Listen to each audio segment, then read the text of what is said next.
Ladies and gentlemen, I cannot tell you how excited, honored, and pleased I am to have this brother, producer, songwriter, but more importantly, someone that is committed to doing things right in his family, in his faith, and in his creative life.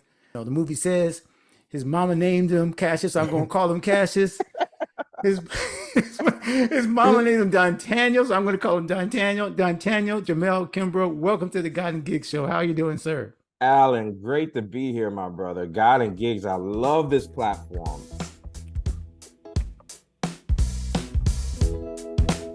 I mean, this is the heart of who I am. And so I'm just honored that I'm even sitting here speaking with you. It's absolutely a pleasure. We've been already chopping it up from the very get-go. I mean, I've seen your spirit, I've seen your work, heard your work, played your work.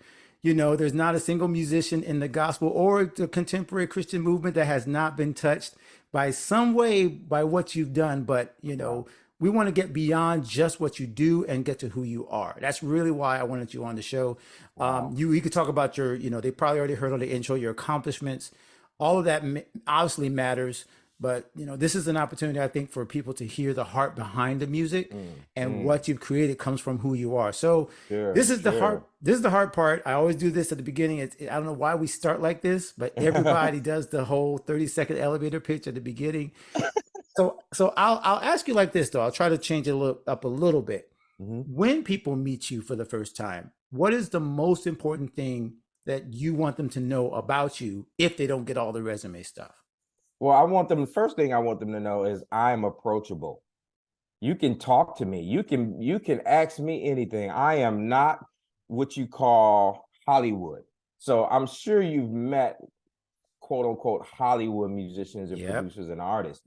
And that's the first thing I want you to see. I want you to see that I'm approachable, that I'm human, that I'm a man. I bleed, I cry, I weep. I need things just like you. And so number one, I first impressions matter to me, and I'm careful about that first impression, whether it's with a pastor, I mean, anyone. I'm just careful about that first impression, so that's the very first thing I want you to know about me, is that you can talk to me. I'm human. I'm not going to disregard who you are because I don't know you. You That's might be huge. somebody I need to know, so I won't disregard that. You know what I mean? That's absolutely powerful, man. The fact that you want people to know from the get-go that you're open to them, that there's not this closed door kind of, so I sit high, I look low thing. I mean, the Bible talks about that all over the place, All right? over the Bible, yeah. Yeah, about being humble, and then God exalts you. And then, like you just said, what's so powerful about this, we're already kind of digging into it, is that you're open to that relationship first, that the relationship really builds who you are because it's part of who you are and everything That's you've right. built. I guess I could say this from the get-go, from your, obviously, when I kind of stalked you on social media, your emphasis on family and your emphasis on being approachable with the creatives and the people in your life seems to have been like your DNA. Is that true? Like relationships, really, is that part of your DNA, both in It's your professional and your personal life? absolutely. And I'll go back and I'll give that a little bit of context, like identity is huge, and if you followed me and you kind of know my story, identity has been sort of a struggle for me because, I was adopted, and I was adopted by an awesome man of God who's a pastor who really taught me everything I know, but if you understand um genetics and how you're built from the inside, your biological situation is still going to affect you. You can't True. run away from it. It doesn't matter what you have in place of what you're missing. That does not matter. You're still going to seek some sort of validation.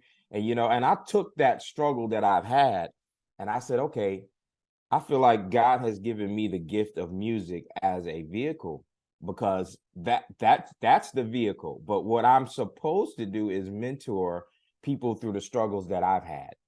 So I Mm. found God sending me young men that struggled with absence of their biological fathers, and every young guy that's been around me had issues.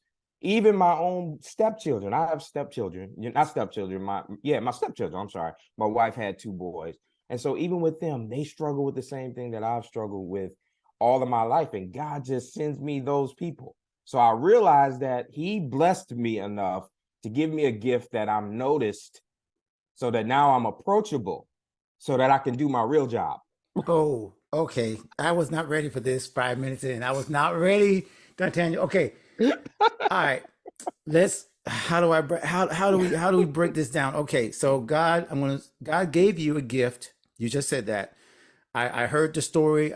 We may have to have you tell the story because some people are hearing it for the first Sure. time. How that incredible moment where you got into this through church, through your Mm-hmm. father. You just mentioned your stepfather who Mm-hmm. took you into this environment of worship, environment of church, environment of where your creative gift was called upon in an Yes. instant.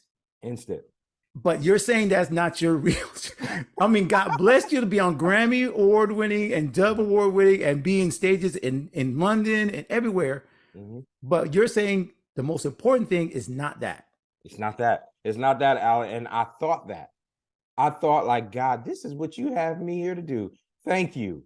I thank you that I'm in my calling and I'm walking in what you've called me to do on this earth. And I'm like, yeah, I'm doing my music. I'm noticed. I'm doing this, and I'm, but that is not why I'm here.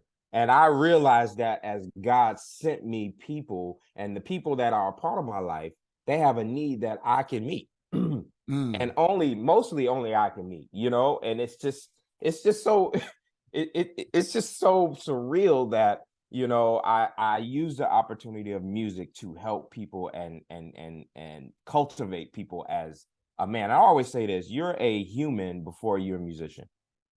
So that's why I treat people the way that I treat them. I don't treat you based upon your skill level, because that's not how you are. Your skill level is not who you are. Yeah. That's just your ability, and so I don't treat people based on their skill level. And I see that all the time. You know what I mean? And that's one thing that I despise about our musicians. We have to understand, like, we are human before we are anything. We are men of God and women of God before we are our instrument. That is just a pure gift that God has given us. And we should not take that as a platform to treat people any kind of way. As you can see, Alan, I got a passion for that. Yes. No, I'm letting it pour out. Please, sir, Yes. teach us and help. I gotta hit this because so much is coming through, but I do wonder, because we are literally speaking to our tribe, creators, musicians, people who create for a living or for a passion, right? And I'm wondering, maybe you can help us. Why do you think that is? There's other people that do other amazing things. God has gifted all these people with gifts and talents and in their careers and vocations. Why do you think it is that in music specifically, and maybe just creative life in general, the people you work with, the people you're around, why do you think that gets ahead of being a person? I don't know if every banker or every plumber leads with, this is who I am, and therefore I can treat people different. Do you think there's some reason that we get that you just described? Listen, that's so good. I'm glad you said that, because like you said, I don't see bankers act this way. I don't I don't see janitors or anybody else, like anybody works in an office. They don't act the way musicians act for some reason. And I think it's because, first of all, if we go all the way back and we talked about the master creator, and we know who he was and we know what spirit he had, so, and we're all born into sin, and that's one sin that musicians are born into, this sin of arrogance, this sin of, I am better, I can do it better than you, I think it should go this way. We got that, honestly, we got that spirit from Lucifer. Wow. Look, let's just point, let's just call a spade, right? Because that's what it is. Yeah, because if you really look at it, even in terms of you being you're in worship services, you're a musical director, you're in these areas where you see God being elevated. Yep. But at the same time, you are working and worshiping and helping facilitate an atmosphere of worship. There's a lifting. Yes. For everyone inside that position, and we can see. Okay, let's not look at the devil. It's easy to point the finger at Lucifer. Exactly. Let me put the finger at me.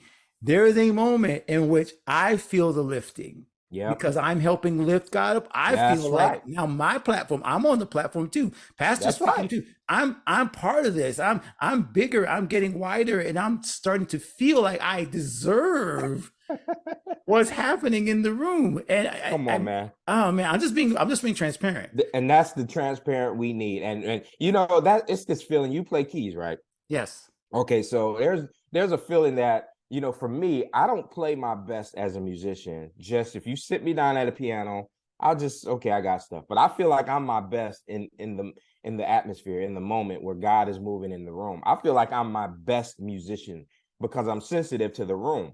But at Yeah. that same time, we have to check ourselves because we know we have the control of the tone and the of that environment. Like you know, we could sit there and say, oh, because I played this chord, the room shifted. And, you know, But this we whole feel like, shifting, oh man, don't get me started on the whole man, shifting atmosphere thing. Don't get me started. you know, and that's what we do. Because I can play this chord because I've learned it, I've practiced it. I play this chord, I'm gonna shift the room. I've got control over the room. You know, that's sad. And we Yeah. honestly, we And don't dangerous. realize it is Dangerous. very dangerous, Alan. Very. And we don't realize that we carry that spirit. We don't even understand that because like I said, we were born into sin and we don't realize that sin is just who we are, you know, and we have to check ourselves daily, almost every minute. You know, we have to say, okay, God, this isn't you, this is me right now. You know, Yeah. and I have to check myself at and I do as humble as I try to make sure that I am with everything. I always have to say, God, okay, hold on. I hope this is none of me, Lord, get rid of it, whatever that is. And I have to do that every day. Every time there's a recording that comes out that I produced that I thought that was so good, I have to check myself and say, okay, God, this wasn't even me. This was for you. I fulfilled what you wanted me to do through this body of work. Let me sit back. You know, that's why you don't see me talk about what I do as much. I understand that I have to promote things and you have to do that, but I find it hard to do that No, because you are walking that out because when I tell you, literally, I'm reading a bio right now. I had to go searching for it. You, sir, I just want to co-sign that because yeah, you have not led with this whole platform building. It doesn't mean that you aren't who you say you are or proud of what your work is. Like I get that, mm-hmm. but literally, I have seen as I looked into your body of work, your work speaks for you, but you don't do a lot of speaking about your No. work. No, because that is a sense of that's where the devil can get in there and taint your perspective of your status here on earth. He can get in there and he can use your gifts and your accomplishments to make our musicianship feel like we're greater than that. So it goes back to what we initially started. You know, he'll give you things, he'll give you successes, and then we'll take those things and that'll become who we are. And that is just not the goal of Christ. You know, I want to look and sound and walk and talk like Christ. And you know, and he didn't boast. So I'm not going to do that. Let You another know, I'm let going to boast in the Lord, and that's just what it is. let another man praise you. I That's mean right. that verse, like it's so clear in scripture, and yet yeah, thank you for breaking that down, especially again for us in this space, whether you work in the church or whether, and the same thing happens by, let's make this very clear. We're not talking about just worship atmospheres. We're talking about any creative Yep. platform where Absolutely. you start to think that this is all about me. And Mm, especially, I want to pivot here because your job as a producer generally is to be in the background. It generally that's right. is to make somebody else's music happen for them. That's And right. yet you just said you still have to check yourself. Even Mhm. when it's not your face on the album, Yep. you still have to make sure that you're keeping yourself in that humility, understand that you're serving versus, trying to get glory for Absolutely. yourself. Yeah, but I mean, because you work actually, we work harder than the artist themselves.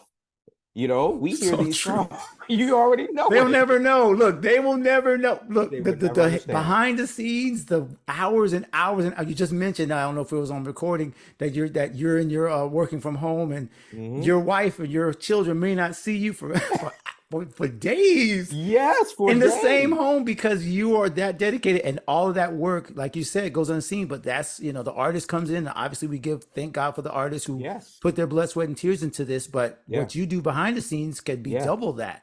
Absolutely, because we become entitled. and we become like, okay, this album is just as much mine as it is yours, because we've put that heart, that sweat, the tears, we're physically connected to that body of work. And that goes for visual producers, that goes for graphic arts, that goes for any of us that take on a project. That project becomes ours just as much, because we put our heart and our time, and we sacrifice family, and we sacrifice friendships, and free time. Like, what is free time? My free time does not exist. I'm like, look at the calendar. I'll give you this. I don't want to interject my own life into these, but this perfect example is too good. We're at a business meeting at our church just a couple of days ago, and I'm sitting close to my pastors. And so we're going through the calendar for the year. And my pastor looked over at my calendar, and she's like, are all those colors, is all that stuff in there? And I had my paper planner out. So I'm copying from my paper to digital, because I will get lost. And at that moment, there was kind of like maybe there should be some white space in here. No, these are blockout dates. This is what my wife has been complaining about, that literally there is no space in my calendar. Oh my! So when you said no free time, look, you're preaching to the choir. I got to repent right here. That's right, because we have church work, and then we all also have our own, work for ourselves. We're entrepreneurs, and so we have to somehow. And this is something, Alan. This is something that I try to preach to everybody. There was a pastor friend of mine back years ago, maybe almost 20 years ago, and not even 20 years ago, I would say, but he told me, I was having a conversation about balance, and so he told me, let me see if I can get this right. He said, you'll never basically, God, I'm trying to say it verbatim. Let me see if I can remember this. Give me 1 second. Oh God, you'll never have equal time. So think about the time of day. There's 24 hours in a day. Say you punch the clock, there's 8 hours gone. You come home, you have to eat, you have to do your own thing. There's never going to be an even amount of time for it. It's all about balance, and it's all about, how you balance the time, and, how much time you give to whatever you're working in that moment. So if I'm with my wife at that moment, it's 100% her. Yeah. It's not work, and so that's how you have to balance things. It's never going to be an even, it's just another word he used, but I can't quite think of it at this moment. But no, it's okay. I hope if it comes back to you, but I love this topic, because number one, it goes to what we just talked about. We are not just what we do. We are not just creators. We're not just musicians. We're not just ministers. We're not just producers. We're all those things all the time. And the word that I have been digging into more is rhythm. Number one, it's musical term. Number two, it's literally how our bodies are made. We don't beat at our hearts 100 beats a minute, nor at 70 beats a minute. It depends on what's going on at the time. And so to everything, there's a purpose, a season under heaven, right? So these are seasons and rhythms of life. And even God treats us like that. God doesn't always, he's not always loud in our ears. Sometimes he's silent. We get scared. He's like, no, this is just a season or a rhythm to our relationship. And so like you just said, I feel like us as creators, we got to make sure that we're in rhythm. That's right. And see, I'm glad you said rhythm, because you helped me spark it. So it's not balance, it's harmony. That's the word. See, look at the Lord. Look at the Lord. See, once you said rhythm, I said, okay, here's a musical term. Harmony. It's not balance, because you're never balanced. Someone is going to always get more of your time. Sleep gets most of our time. And look, as a producer, isn't that crazy that rhythm and harmony, all these things also apply to our lives? Because your job as a producer is to hear specific frequencies, specific things that need more, need less, and tweak it. And that action, this is you're doing the master class right here. Okay, so you see on my brain, I can't even talk. I see you. Look at you. So help me with this. If in fact our lives are supposed to kind of like look like when you're looking at a Logic screen or Pro Tools, whatever you use, if our lives are truly like that, do you think that what you do professionally also helps you personally with finding that harmony, so that when you have to exercise Okay, I need a little Mm. more of this. I need a little less of this. I need a little more of this. Is that also the same way you apply it to your personal life? Wow. And I'll be honest with you. I don't. And that's something Mm, I'm glad you said this because I don't. And that's a good way to check yourself. Look at your work and how you have to prioritize things. Like you said, like, okay, you have to put things in this order. When you make a record, the number one priority is that lead vocal, okay. and then everything else that surrounds it. So that lead vocal has priority here, and so oh gosh, this can help me. And I'll be honest, this is a struggle that I have. This is a struggle I have. And I've just recently taken some accountability with a pastor friend of mine. And I Okay. told him, I said, help me. I feel I just need some help, and I need somebody to check me every now and then, check on me and make sure I'm doing the things that I'm supposed to do. So that's important for us as well, to get somebody that can be honest with you and you can be honest with, and they can speak into you and you can really hear them. Not just, Yeah. okay, yeah, Yeah. I just talk. No, I want to hear you. I want to apply the things that you're speaking into my life. So I recently got a person of accountability, and what he does is, he checks me about my time with God. And so what made me think about that is how we prioritize the focal point in our productions. Okay, what's the focal point of our lives? God. Mm. And God is always the last one that gets our attention. And Ah. I'm being honest, and we Yes. do this for him. We do this for him, right? And he's the last one to get our attention. And I know he's a jealous God, and I'm certain he's jealous. And I have to use my accountability to make sure that I'm sitting down and I'm prioritizing my time with God. What did I read today? What scripture am I reading right now? Did I take 10 minutes out of my day to speak to God and tell him thank you, to tell him, my needs and all of that, because that is the priority of our lives. God, then my family. I'm all the way at the bottom. Me, Yeah. I'm Yeah. always at the bottom.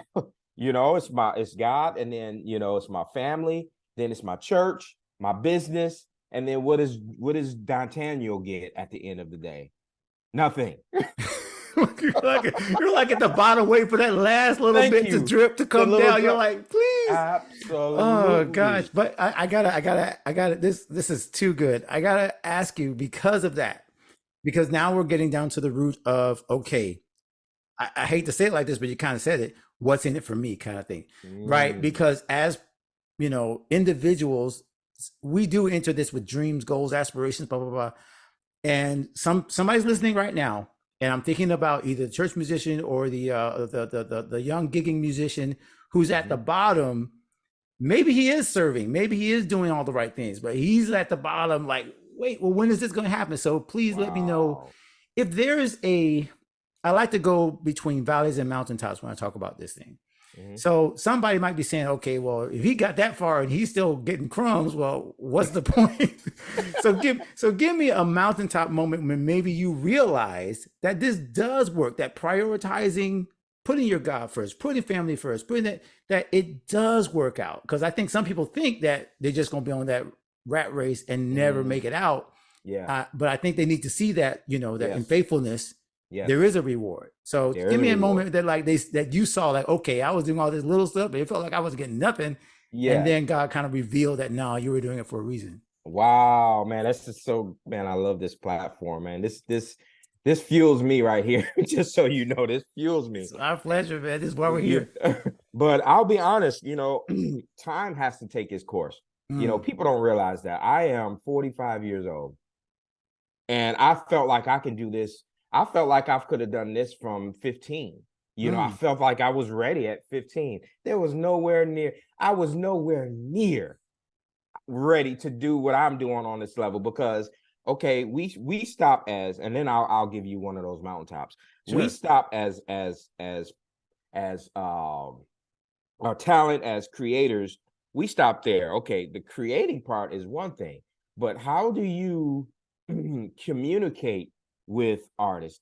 How do you build relationships with, because that's a part of what we do as well. Yeah. And actually that makes a bigger statement than what you can actually create, is how comfortable you make the artist. And so I just knew I wasn't, I just knew I was ready until I was at a point where I had to sit down and have a conversation. How much information did I know about music publishing and production and all the things that come along with it on the administration end of things. You know what I mean? Like, Absolutely. okay, so I wasn't ready. So I realized I was ready. Well, when I'll say this, one of my biggest songs, and I'll say the biggest song that I've ever, when I say biggest songs, not necessarily my favorite song, my favorite, but that is actually one of my favorite. But my biggest song that brought me the most success was a song called Your Great Name. That changed it all for me, because I went from in Chicago, unknown. Like, okay, I've heard of him, but the majority of the people had no idea who. And at this point, it was Jamel. Yes, exactly. See, Jamel was, and then I co-wrote the song with Todd, and then this song went everywhere. And then now I'm a household name as a producer in an instant. And the reason, and I didn't do it for that reason. I was just only honest in that moment. When we wrote that song, I was just honest about how God gave it to us and how we felt. We didn't do it to be the number one song in the world. We didn't do it for that reason at all. We said, wow, this will give God glory here, because anybody in any church can put their own rendition to that song. You can do it in Spanish, you can do it in any kind of way, and that is going to saturate the kingdom of God. And so that was our whole reason. And that song changed my entire life. Financially, every opportunity just fell in my lap at that point, because of my obedience. Like, I didn't do this off of my own desire to be famous. Gotcha. I did it because God showed me, okay, this is what I want you guys to say right now. Be honest, and then I'll do the rest. And I think we just disregard the time that it takes for God to do what he wants in your life. And we rush things and we say, okay, I'm ready, God, and you're not ready. He's trying to show you that there's a lot more to learn than just your talent. So He's giving you time to see that. He's giving you time. So we're not understanding, okay, it's taking so much time, but he's actually giving you that time to figure it out. And we're not applying ourselves. So you're saying that time was the gift even more than the actual moment of, all the stuff that you were preparing, God was preparing in you. Yes. You think, that's the blessing. The blessing was the time you had to get ready for it. Absolutely. Now I can move forward and I can have other opportunities that I'm ready for, but I wasn't ready to handle the load that he's now giving me prior to that time. And so my lowest point was, and I'll give you my lowest point. I thought I was ready. I called myself blindly signing to a record company as a producer. And, I'm like, okay, things are going to be good. And, I'm going to get this, I'm going to get that. That record label took everything from me. No. I mean, it and when I say everything, it took where my family laid their head. That's how much that relationship took from me. Sir, I am, oh my gosh. How do you even process that? Listen, it was so bad. I had to move a house. I put everything I had, everything I've owned in a rental truck with nowhere to take it. I got my family in my car behind me, and I'm in the truck driving all of our stuff, and we had nowhere to go, Alan. Think about that. You don't have any. You don't even have enough money to put your stuff in a storage.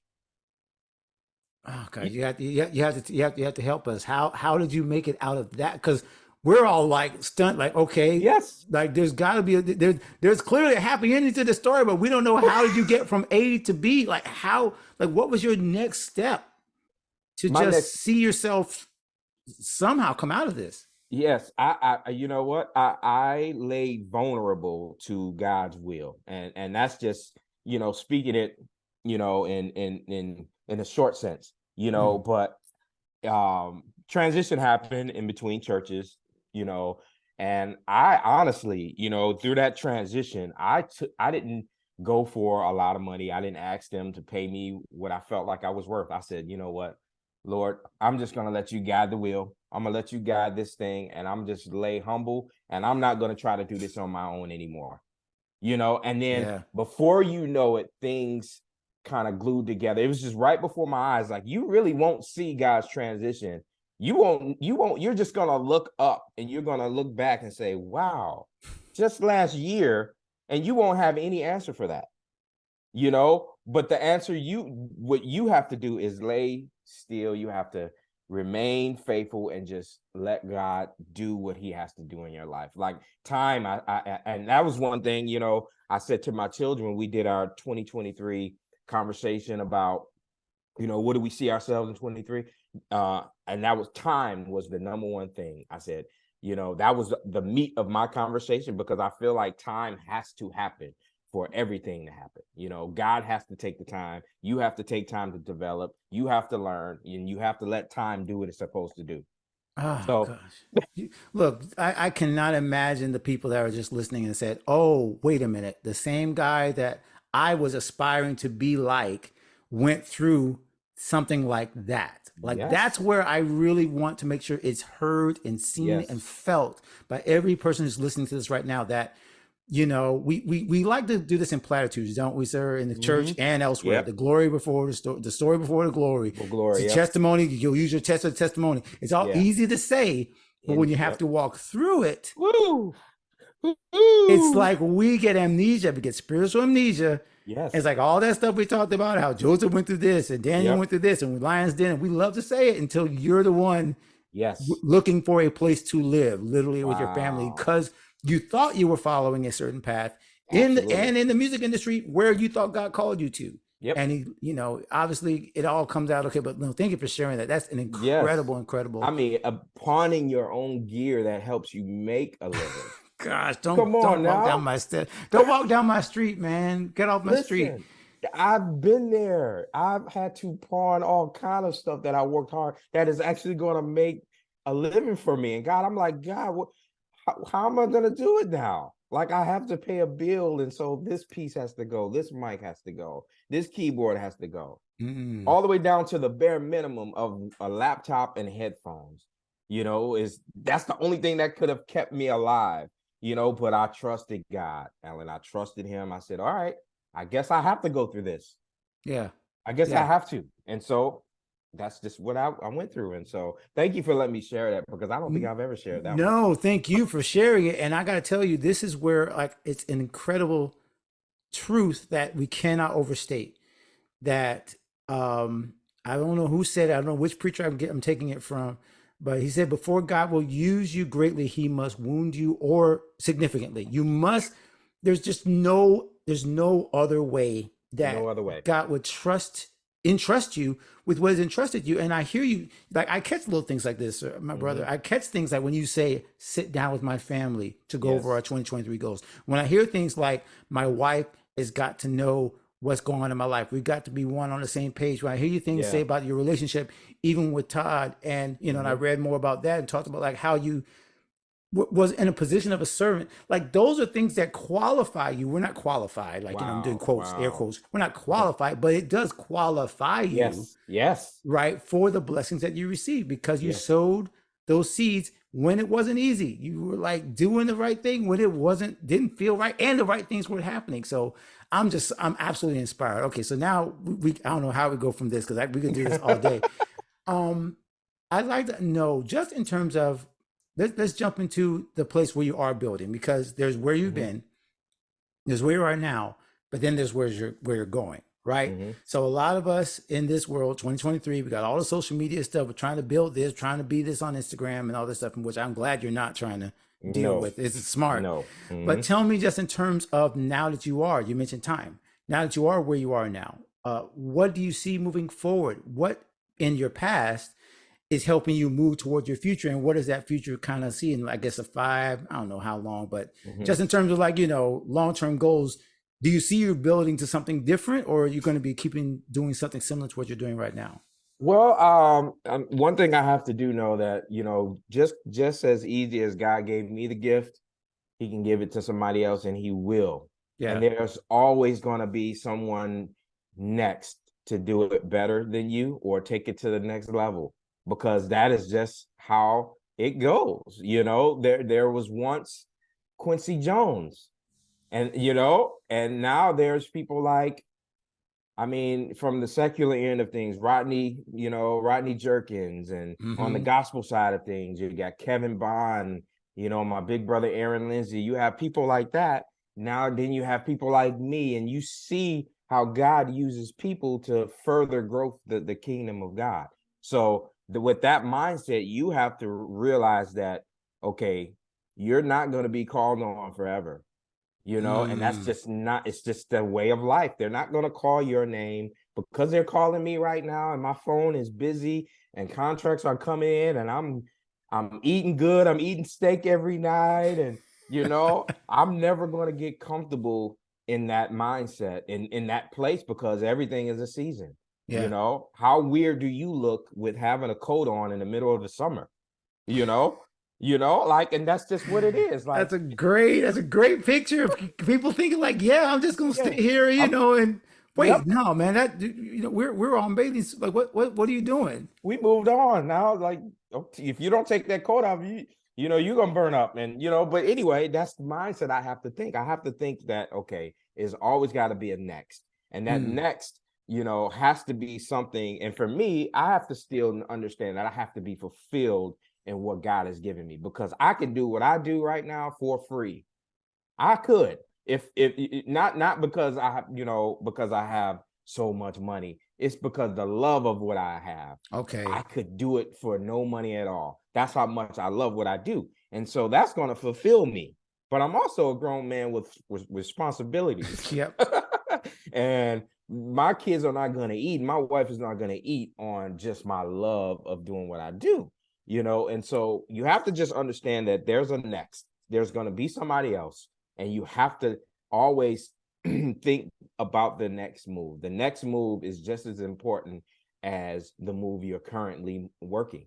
So yes, there's a lot of things that I'm headed to do. And I tell people all the time, if you're 40, you need to have someone 50 and above as a mentor, because they're going to help you see that next cycle of life that you just won't have perspective to see.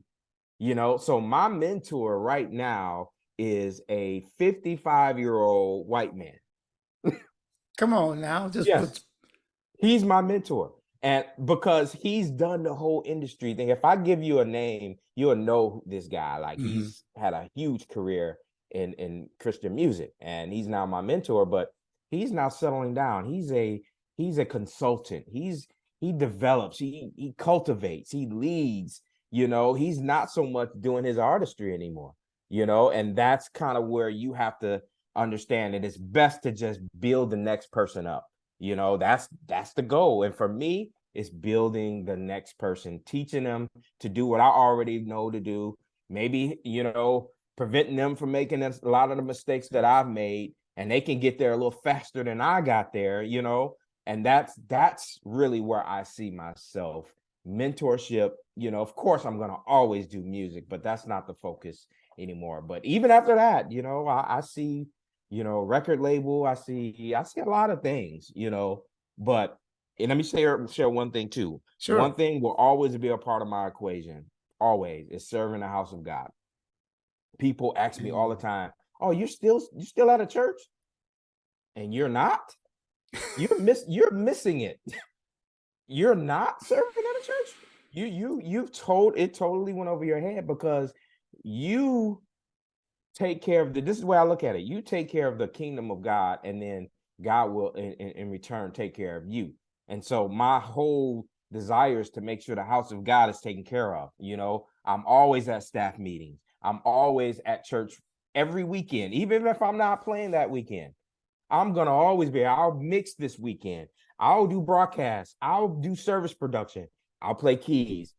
Whatever the house needs, I'm going to always be there, because that is what got me to my position at this point, because I've learned everything I know because of serving in the church. You know how much you apply to your personal. Oh gosh, look, I got goosebumps right now. Okay, let me just. I'm going to frame it as a question, because otherwise I'll just start like Mhm. just shouting and throwing ties That's everywhere. what I do. I just shout it out. Just shout it out, but I can't do it on the podcast. That would not be good audio. When you just said that about why the church's connection is so important, um, how would you just said it. I'll just say, like, how many times, and give me a percentage, Mhm. do the skills that you developed in church serving with no intention of using it professionally, you just were serving. Mhm. What percentage of time does that actually end up benefiting you in every other area of your life? 100%. Because I'm gonna tell you, people skills teach you how to speak to people when in need, how to get what you need out of a team leadership, how to bend your ear to what the needs are of the church, of the congregation, how to sacrifice and die to yourself and give the body what it needs. All of this applies to music production, every bit of it, because what I do for a living is not for me, it's the people that are going to consume my music. And so I create music based on the needs of the people. And so you're learning every trick of the trade to being a producer or creative, even if it's video content, video, LD, lighting director. You're learning everything you need to learn in your church environment. So it's like a win-win. You're serving the house of God and you're learning everything you need to learn, to do your job as a producer or creative. This is your outlet to do it. So why not continue to give that back to the house and further develop the kingdom? Sir, let me just tell you how validating that is to me personally. Mm-hmm. And so that everyone that hears this knows that I'm not trying to like change the subject. Mm-hmm. I struggle with the fact that when I wrote my book, I struggle with the fact that my very first chapter starts with staying connected to church. Woo. Because I thought, Dontaniel, I thought that was going to alienate all the musicians and all the people reading, like, why you guys do the church? I don't need to be a member, blah, blah, blah. And I just heard those critics in my head. Yes, sir. Before I even put this out. I thought people were going to fight against the whole point of being a part of church hurt, name it. You literally 5 years later just reminded me why God started me on this path, was starting with that on the very foundation of this entire platform because of what you just said. So thank you personally. I had to say it out loud on wax.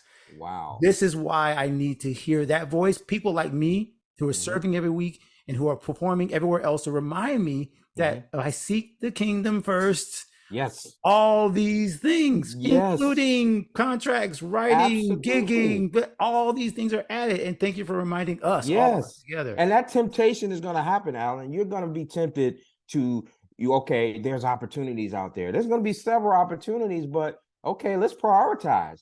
You can still take those opportunities, but sometimes, if it takes some time where you have to limit yourself at the church, for this weekend. Okay, just position yourself to always make sure the church is taken care of. So anytime I have to be out for the week or the weekend, they know I'm going to take care of the church. The church is not going to be in lack, and they're not going to fall apart because I'm out. You know what I mean? And so that's the key. The temptation is going to be there. But notice how a lot of musicians and creators, later on in their career, they go back to the church. So you see a lot of producers are now our pastors because they realize like I should have never left the umbrella of the church anyway. There were opportunities that God presented to you, but you're going to always come back to that umbrella of the church because that is our number one mission. That's why he created us, to serve that house. I'm sorry, like people will argue with me. You have to serve that house. I'm sorry. That don't mean you can't do things on the outside of it. That's kingdom work. But the local church, God honors that much more than we really think, And so there's going to be seasons where you do things outside of the church. Yes, but you're going to have to come back. God's going to speak to you. He's going to force you to come back. Yes. One way or another. Yes. You oh gosh, this is so good. You're going to be going back to what was it with Bruce? You're going to be going back to the house of bread. You're coming back. To the house of bread. That's back right. to the house of bread. Oh my gosh. Okay. Wow. How do okay, basically this is how I'll put it. Number one, everyone that's listening, watching, you've already saved it, hopefully. You've already rewound it. You've already listened about 3 or 4 times. You've already sent it to about 5, 6 friends because this is literally life giving. I mean, Wow. you must, my friend, like, I cannot tell you how much you blessed me personally. Again, I don't want to be all about me, but I literally am like floating right now because I'm like, God, Wow. thank you, because this is the message we're trying to send through this platform. And clearly, Wow. you, sir, are doing exactly what you said. You're lifting other people up. You're pouring into the next generation of musicians, artists, creators, whatever they're doing. They're going to be following in your footsteps, but you're making sure you're walking the right path before you, Right. guide them. That's What would right. you say? We have to close this off somehow. I don't know how, but Okay. what would you say to someone who is where you were back in that moment, like that low moment? Because someone's listening that is still kind of like, all right, that sounds all well and good, but I ain't got none of that. I didn't meet a Todd Dulaney. I didn't get a Grammy. I didn't get the church position. I didn't get the gig. I didn't get the thing. And they're still at that place where like you felt like, okay, what do I do? So what would you say to yourself back at that moment when you were at that low point, outside the the house without a place to stay? What would you say to yourself now to encourage someone who's in that same position? That's good. And I would say, if we're living in the social media world and you can't run from it, you're going to see it. It's just it's the way of life. And so I've adapted as much as I could to it, but comparison will kill you. Comparison will defeat you, because the comparison is nothing but the enemy trying to destroy what God has for you. And so and I'm speaking to this generation. We didn't have this growing up. We didn't have social media. Right. There was other things, but today social media is it can be your friend, but it can also destroy you because it makes you doubt what God has even called you here to do. And so close your ears, close your eyes, and be obedient, and let God do what he's supposed to and what he needs to do in your life. Just close your eyes and close your ears to people, and bend your ears to what the Holy Spirit it tells you. And he'll tell you that through how you feel, more than, what you're hearing or what you're seeing. You're going to feel a certain way, and God is going to tell you if this is the right way. So just close your eyes. And this is something I had to do. Take a deep breath, close my eyes, close my ears, and stop comparing, because that was me now making bad decisions because I compared myself to the next man, and that was, if someone would have told me that, I think I would have bypassed a lot of mistakes. Wow. I already know I would have. Oh goodness, this is so good. Absolutely. I'll just give you revelation. I don't like to use that word lightly, but I do feel like this is like revelation, because just the way it's coming out from the sincerity of the heart and the truth of God's word coming out of your man. All right. So if they were to follow you on social media, which is hilarious because we just said, hey, close your ears, turn it off. But if they were to connect with you so that you can continue to inspire them, just let them know, because some people are still old school. I know they can just tap the link in the description. They should have already done that by now. But if they do want to follow you, stay connected with Keyemup music, all that stuff, just tell them the best places to stay connected with you. Well, I'm pretty active on Instagram, and so you can catch me at Mr. Keyemup CEO at Instagram. And so I'm very active there. And then Facebook, you can see me at Keyemup Music, Keyemup Music at Facebook. So what you're gonna get out of me though, I'm gonna give you nuggets to keep you inspired, but you're gonna get my family. You're gonna it comes right back around. I knew you were gonna say that. I'm telling you, it was such a refreshing thing. I'm telling you, not, oh, I played with this person, not that I got this particular award. Oh, thousands of people come to my show, come to my show, come to my show. No, I'm like, this man loves his family.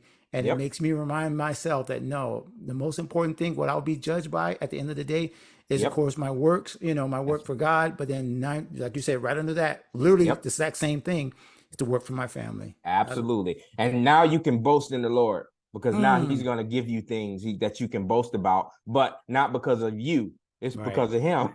Right. You can boast in the Lord. And so when things happen in your life, you can say, God did that and not me. God doesn't want to, he doesn't want you to take the credit. He wants to have all the credit about your success. And so, because it's always going to turn back around to God did that. Yeah. Just remember that. He gets the credit, we get the benefits. I love it, brother. This has been too good, man. Until next time, there has to be a next time. God bless you, man. Anytime, brother. Thank you so much for being on the show, brother. Good, man. Talk to you later, Alan. God bless you guys.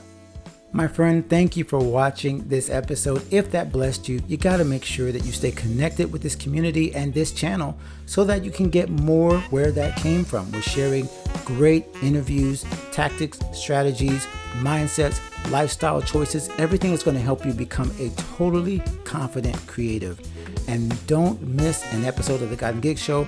If you are staying connected to our channel, you'll be able to find us anytime we release new episodes. And you can check out some of our archives of almost 200 episodes now that we've shared over the last few years. Make sure you check out one of the suggestions right now because it's probably perfect for you to continue to develop as a creative. And continue to stay connected with us because we're here to help you become the creative that God created you to be. We'll see you in the next episode.